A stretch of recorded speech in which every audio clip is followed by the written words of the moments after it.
Hello dear students, welcome to my channel আর English zone. বন্ধুরা, গত ক্লাসে তোমাদের সামনে এই অ্যাফার্মেটিভ থেকে কিভাবে আমরা নেগেটিভ সেন্টেন্স করতে পারি সেই বিষয়ে বেশ কয়েকটা রুলস নিয়ে আলোচনা করেছিলাম এবং বাকি কিছু রুলস বাকি ছিল, সেই রুলসগুলো নিয়ে আজকের ক্লাসে আলোচনা করব। তো তোমরা যারা এই অ্যাফার্মেটিভ টু নেগেটিভ সেন্টেন্সের ট্রান্সফরমেশন আগের ক্লাসটি মিস করে গিয়েছো, এই ভিডিওর ডেসক্রিপশান বক্সে লিঙ্ক দেওয়া আছে, গিয়ে তোমরা আগের ভিডিওটি শেষ করবে। তাহলে ট্রান্সফরমেশন অফ সেন্টেন্সেস, বিশেষ করে অ্যাফার্মেটিভ টু নেগেটিভের ক্ষেত্রে যে রুলসগুলো রয়েছে সমস্ত রুলসগুলো তোমাদের শেখা হয়ে যাবে। তো চলো বন্ধুরা, আজকে আমরা অ্যাফার্মেটিভ টু নেগেটিভ সেন্টেন্সের ট্রান্সফরমেশনের পার্ট 2 ক্লাসটি আলোচনা করি। দেখো, এখানে আমি কয়েকটা এক্সাম্পল তোমাদের সামনে প্রেজেন্ট করেছি। He is too weak to walk. যখন এই রকম কথাগুলো পাবে, টু আর টু দিয়ে যখন কোনো অ্যাফার্মেটিভ সেন্টেন্স পাবে, তখন সেই অ্যাফার্মেটিভ সেন্টেন্সটিকে তোমরা কীভাবে নেগেটিভ করতে পারো দেখে নাও। টু সমান সমান সো ব্যবহার করব আমরা। আর কি করব, এই টিও টু যেখানে থাকবে সেখানে that plus pronoun plus can not বা কুড নট ডট ডট অর্থাৎ আদার্স। তাহলে দেখে নাও কী করে আমরা এটা করতে পারি। তাহলে হি ইজ, টু এর পরিবর্তে so, he is so week, এর জন্য কি দ্যাট হলো, তারপরে কি প্রোনাউন, এই যে হি প্রোনাউনটা আসে, তাহলে আমাদের আর নতুন করে লিখতে হচ্ছে না, দ্যাট হি, তারপরে কি বলেছি ক্যান নট অথবা কুড নট। যদি এই সেন্টেন্সটি প্রেজেন্ট টেন্সের হয় তাহলে ক্যান নট, যদি পাস্ট টেন্সের হয় তাহলে কুড নট। দেখো ইজ আছে, তাহলে ইজ প্রেজেন্ট টেন্সে থাকে, তাই কি লিখবো can not, he can not walk. তাহলে আমাদের আনসারটি কী হলো, he is so weak that he can't walk. Next এক্সাম্পলটা দেখে নাও কি আছে। The day was too hot to go out. The day was too hot to go out. তাহলে দেখি এটা কী করে করতে পারি আমরা। দ্য ডে ওয়াজ, টু এর পরিবর্তে সো, হট, তারপরে এই টু এর জন্য কি দ্যাট, তারপরে কি করব প্রোনাউন। এখানে প্রোনাউন বলতে কি বলবো বলো তো, দ্য ডে, দিন তো আর বাইরে যায় না, যে দিনটা খুবই গরম ছিল বাইরে যাওয়ার জন্য, অর্থাৎ দিনটা এত গরম ছিল যে কেউই বাইরে বেরোতে পারছিল না। তাহলে কেউ কথাটা আসছে, তার জন্য আমরা কি ব্যবহার করব, ওয়ান কথাটা ব্যবহার করব, অর্থাৎ সো হট দ্যাট ওয়ান, কি আছে এটা ওয়াজ দিয়ে আছে, ওয়াজটা কোন টেন্সে পাস্ট টেন্সে, তাহলে পাস্ট টেন্স হলে কি করব কুড নট ব্যবহার করব, one could not go out. হয়ে গেল। আবার বলছি দেখো, the day was so hot that, যেহেতু এখানে দ্য ডে এখানে ব্যবহৃত হচ্ছে না, তার জন্য কি ব্যবহৃত হচ্ছে ওয়ান ব্যবহার করলাম, one could not go out. Next দেখো কি আছে, হি সামটাইমস সিংস। হি সামটাইমস সিংস। যখন এই সামটাইমস কথাটা পাবে অ্যাফার্মেটিভ সেন্টেন্সের ক্ষেত্রে এবং ওই বাক্যটাকে নেগেটিভ করতে গেলে তোমাদের কি করতে হবে, সামটাইমসের পরিবর্তে নট অলওয়েজ ব্যবহার করতে হবে। তাহলে সামটাইমসের পরিবর্তে কি করব, নট অলওয়েজ করব। এখন সরাসরি তো নট অলওয়েজ হয় না, এক্ষেত্রে কি করব বলো তো, এক্ষেত্রে আমরা ডাজ নট ব্যবহার করব। আর যদি সরাসরি ভি টু থাকতো তাহলে ডিড নট ব্যবহার করতাম। অ্যাম, ইজ আর হ্যাভ, হ্যাজ ছাড়া যখন তোমার এখানে ভি ওয়ান বা ভি টু থাকবে সেক্ষেত্রে আমরা ডাজ নট, ডু নট বা ডিড নট যেটি ব্যবহৃত হবে সেটি আমরা ব্যবহার করব। হি, তাহলে হি এর পরে কী বসে বলো তো বন্ধুরা, ডাজ বসে। তাহলে he does not always Singh. He does not always Singh.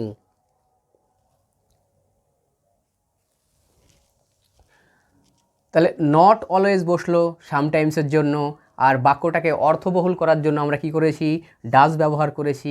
এমন তো আর বলতে পারি না যে হি নট অলওয়েজ সিং, এইভাবে তো বলতে পারি না, তার জন্য কি এই নটটাকে আমাদের ব্যবহার করার জন্য কি ডাজ নিয়ে আসতে হলো, he does not always Singh.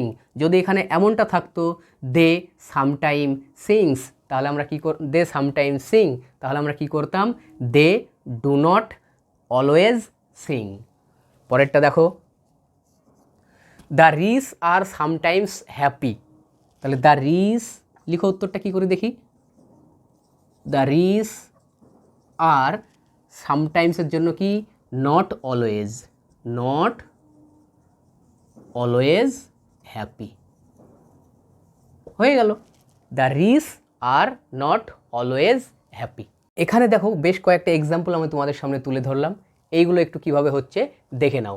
There are many people here, যখন ম্যানি কথাটা তোমরা পাবে তখন ম্যানির পরিবর্তে নেগেটিভ করতে গেলে তোমাদের কি ব্যবহার করতে হবে, নট আ ফিউ ব্যবহার করতে হবে। তাহলে ম্যানির পরিবর্তে কি ব্যবহার করতে হবে তোমাদের, নট আ ফিউ।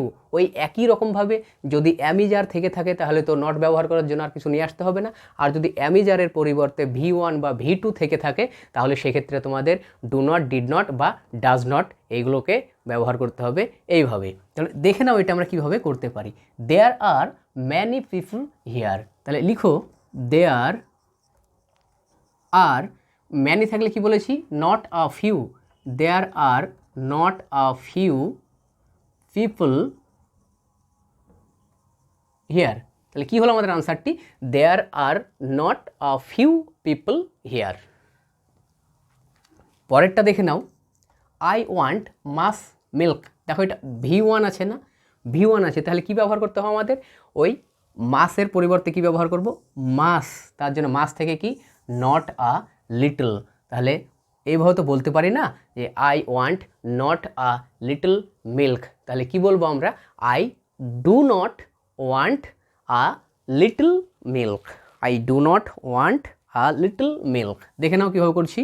তাহলে আই, যেহেতু বলেছিলাম আমি যে V1 বা V2 যদি থেকে থাকে তাহলে আমাদের ডু, ডাজ, ডিড এইগুলো ব্যবহার করতে হবে। তাহলে আয়ের সঙ্গে কী ব্যবহৃত হয়, ডু ব্যবহৃত হয়। তাহলে I do not want a little milk. এই নট লিটলটাকে আমরা কী করে দিলাম বলো তো, এই নটটাকে কী করলাম, ভার্বের আগে নিয়ে আসলাম, ওয়ান্টের আগে নিয়ে চলে আসলাম, আর এই লিটলটা একসঙ্গেই রাখলাম। এটা তোমাদের প্র্যাকটিস করতে হবে এবং ভালো করে বুঝে নাও, তাহলে আর কখনো ভুল হবে না। আবার বলে দিচ্ছি, দেখো আই বসলো, তারপরে কি করলাম আমরা, ডু ব্যবহার করলাম, যেহেতু নট তো আর সরাসরি ব্যবহৃত হতে পারে না, ডু, ডাজ, ডিড এদের সঙ্গে ব্যবহৃত হবে। আর যখন অ্যামিজ আর হ্যাভ হাজ থেকে যাবে তখন তো আমাদের ডু, ডাজ, ডিড ব্যবহার করার প্রয়োজন নেই। দেখে নাও, আই ডু নট, এই যে নট আ লিটল, এই নট আ লিটল এটার মাঝখানে কী করেছি বলো তো, এই ভাবটাকে আমরা দিয়ে দিয়েছি, I do not want a little milk. তারপরেরটা দেখে নাও, হি অ্যাক্টেড ওয়াইজলি। এইরকম যখন তোমরা কোনো অ্যাফার্মেটিভ সেন্টেন্স পাবে এবং সেইটিকে নেগেটিভ করতে বলবে তখন তোমাদের কি করতে হবে, এই ভাব অনুসারে ডু, ডাজ, ডিড এইগুলো তোমাদের নিয়ে আসতে হবে। আর কি করতে হবে, নট ব্যবহার করতে হবে। এবং এখানে যে অ্যাডভার্বটি থাকবে সেই অ্যাডভার্ব হতে পারে বা অন্য কোনো পার্টস অফ স্পিচ হতে পারে, তার অপোজিট ওয়ার্ডটি তোমাকে লিখতে হবে। তাহলে দেখো এটা কি করে করতে পারি, হি কি আছে এখানে, V2 আছে না, তাহলে V2 থাকলে আমরা কি করব, ডিড নট। যদি V1 থাকে তাহলে ডু নট বা ডাজ নট। তাহলে কিভাবে করতে পারি দেখো, he did not act, acted ছিল যেহেতু ডিড আসলো তাই অ্যাক্ট হয়ে গেল, he did not act wisely. ওয়াইজলির অপোজিট কী হবে বলো তো, ফুলিশলি। তাহলে আমাদের আনসারটি কী হলো, he did not act foolishly, he did not act foolishly. আবারও বলছি, তোমাদেরকে দেখে নিতে হবে যে ভাবটি V1 নাকি V2 আছে। যদি V1 হয় তাহলে ডু নট বা ডাজ নট, এবং V2 থাকলে ডিড নট।